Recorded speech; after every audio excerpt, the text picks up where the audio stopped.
Welcome back to our channel, and thank you for tuning in and thank you for supporting us. But if you are new to this channel and you haven't subscribed yet, please encourage us by doing so that we can bring you the latest news as they come. And together we shall work with our great leader, Mazi Nnamdi Kanu, IPOB, and Eastern Security Network to make our Biafran dream a reality and pull the Fulani Janjaweed to shame. He said, it has now been revealed that the criminal Nigerian DSS has confined our leader, Mazi Nnamdi Kanu, to solitary confinement without seeing sunlight for 23 hours a day. The criminal DSS have also not allowed our leader, Mazi Nnamdi Kanu, to change his clothes since he was renditioned in June. And any detainee that exchanged pleasantry with him is condemned to a solitary cell or maximum security punishment. That is what the criminal DSS have subjected our leader, Mazi Nnamdi Kanu, to. No wonder each time he comes to court, they always put the same clothes on him, because they have refused him from changing his clothes. But one thing the Fulani Janjaweed doesn't understand, there is time for everything. The so-called Hitler did all this to the Jews, and when his day of reckoning came, he paid for it. He paid for it. BUHARI and his Fulani Nigerian government will pay for this. You know, all these inhuman treatments and others that are meted out as punishment to our leader, Mazi Nnamdi Kanu, for refusing to accept the Fulani Nigerian government's offer to draw Biafran struggle. You know, Biafra is a spirit and no one can stop it. According to the statement signed by two lawyers to Mazi Nnamdi Kanu, Barrister Aloy Ejimako and Barrister Ifeanyi Ejiofor, in the statement titled Mazi Nnamdi Kanu's detention's condition at DSS amounts to torture. According to his lawyers, they also alleged, or they also said, that the DSS officials did not allow Mazi Nnamdi Kanu to have new pairs of glasses since they broke into pieces the one he was using during his abduction in Kenya.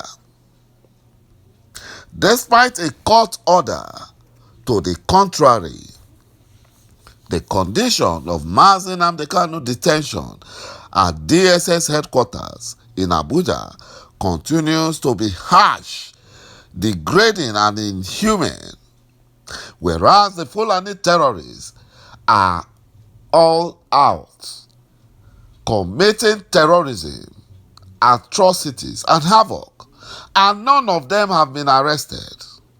They walk freely. And our leader is subjected to this inhuman treatment. Mazi Nnamdi Kanu is solitarily confined to a very tiny cell, 23 hours of the day without access to sunlight. Imagine how evil and wicked the Fulani Janjaweed are. And any social interactions whatsoever. This is aimed at inflicting extreme emotional and mental distress on him and breaking him psychologically so that he will get tired and accept the Fulani's offer. That's what they are trying to do. But ﷺ will never allow the Fulani Janjaweed to succeed. Any detainee who encounters and, greets Mazi Nnamdi Kanu during the single hour he is allowed outside his cell is promptly put in solitary confinement or transferred to maximum security as punishment for exchanging mere greetings with Mazi Nnamdi Kanu, because these detainees have resorted to avoiding Mazi Nnamdi Kanu and exchanging salutation with him, not to talk of any other form of social interaction. Since the Fulani Nigerian government extraordinary detention of Mazi Nnamdi Kanu, he has not been allowed a change of clothing, and his Jewish prayer shrouds and other religious materials brought to him by his legal team were rejected and returned. But if it is a Fulani prisoner, they will allow him to have their religious books and all their religious things to pray with. The criminal DSS has refused to replace Mazi Nnamdi Kanu's corrective glasses, that is his lens, which were smashed to smithereens by agents of the Fulani Nigerian government in the process of their violence they unleashed on him while adopting him in Kenya. This has led to rapid deterioration of his sight. My brothers and my sisters, we must pray for our leader, Mazi Nnamdi Kanu, for ﷺ to keep him strong. Mazi Nnamdi Kanu is restricted to meeting his counsel in an atmosphere devoid of private discussion with his counsel, that is his legal team, and he is often denied perusal of legal documentation his legal teams brings to him to review. Mazi Nnamdi Kanu is not allowed to sleep with a pillow, and this has led to him developing acid reflux, which comes with acute burning sensation in his chest pain, and extreme difficulty in swallowing. On July 17, 2021, one of his lawyers, Barrister Aloy Ejimakor, was detained and interrogated for hours by the criminal DSS when he came to DSS facility on visitation to Mazi Nnamdi Kanu. Mazi Nnamdi Kanu, who witnessed the detention before being led away, was very distressed and alarmed by this incident, and he considered it a brazen act of intimidation of his legal team. Even the British consul, who was in the court to observe the proceeding, was intimidated by the criminal DSS officers, who restricted her from coming close to Mazi Nnamdi Kanu. My brothers and my sisters, you can see how wicked the Fulani Janjaweed are.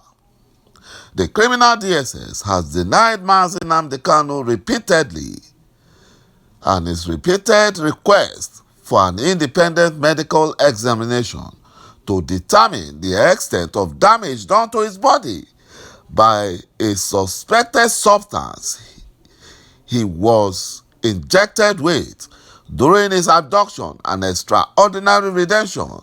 Mazi Nnamdi Kanu has reasons to believe that the said injected substance is depleting the potassium content of his body, thus causing him constipation, a feeling of skipped heartbeat, palpitations, fatigue, muscle weakness, spasms, and numbness. Mazi Nnamdi Kanu continues to have a persistent and heightened feeling of potent threat to his overall well-being and safety within the DSS facility where the Fulani Janjaweed have currently detained him. Thank you, my brothers and my sisters, for watching this video, and bye-bye for now.